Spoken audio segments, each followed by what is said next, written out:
യേശു വാതിൽക്കൽ നിൽക്കുന്നു, അവൻ മുട്ടുന്നു. അവൻ അകത്തേക്ക് വരാൻ ആഗ്രഹിക്കുന്നു.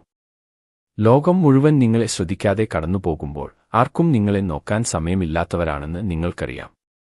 എല്ലാവരും ഓടി കടന്നുപോകുന്നു. ആരോ മുട്ടുന്നു. ആരോ ശ്രദ്ധിക്കുന്നു.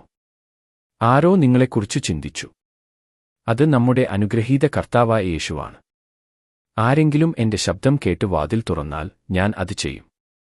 അവന്റെ ഉള്ളിൽ വന്ന് അവനോടൊപ്പം ഭക്ഷണം കഴിക്കുക, അവൻ എന്നോടൊപ്പം ഭക്ഷണം കഴിക്കുക. വളരെക്കാലമായി ഇത് ഒരു കാവ്യാത്മക ആവർത്തനമാണെന്ന് ഞാൻ കരുതി. ഞാൻ വരുന്നു, ഞാൻ നിങ്ങളോടൊപ്പം ഭക്ഷണം കഴിക്കും, നിങ്ങൾ എന്നോടൊപ്പം ഭക്ഷണം കഴിക്കും. പിന്നെ ഒരു ദിവസം എനിക്ക് ഒരു കാര്യം മനസ്സിലായി. ഇത് ഒരു ആവർത്തനമല്ല. വലിയൊരു വ്യത്യാസമുണ്ട്. നിങ്ങൾ ചില അതിഥികളെ നിങ്ങളുടെ വീട്ടിലേക്ക് ക്ഷണിക്കുമ്പോൾ നിങ്ങളുടെ അതിഥികൾ ഭക്ഷണം കൊണ്ടുവരുമെന്ന് നിങ്ങൾ പ്രതീക്ഷിക്കുന്നില്ല, കാരണം നിങ്ങൾ ആതിഥേയൻ എന്ന നിലയിൽ അവർക്കു ഭക്ഷണം നൽകും. അതിനാൽ ഞാൻ നിങ്ങളോടൊപ്പം ഭക്ഷണം കഴിക്കും എന്ന് യേശു പറയുമ്പോൾ നിങ്ങൾ ആതിഥേയനാണ്. എന്നോടൊപ്പം ഭക്ഷണം കഴിക്കാമെന്ന് അവൻ പറയുമ്പോൾ അവൻ തന്നെയാണ് ആതിഥേയൻ. ആതിഥേയൻ അങ്ങോട്ടും ഇങ്ങോട്ടും മാറുന്നു.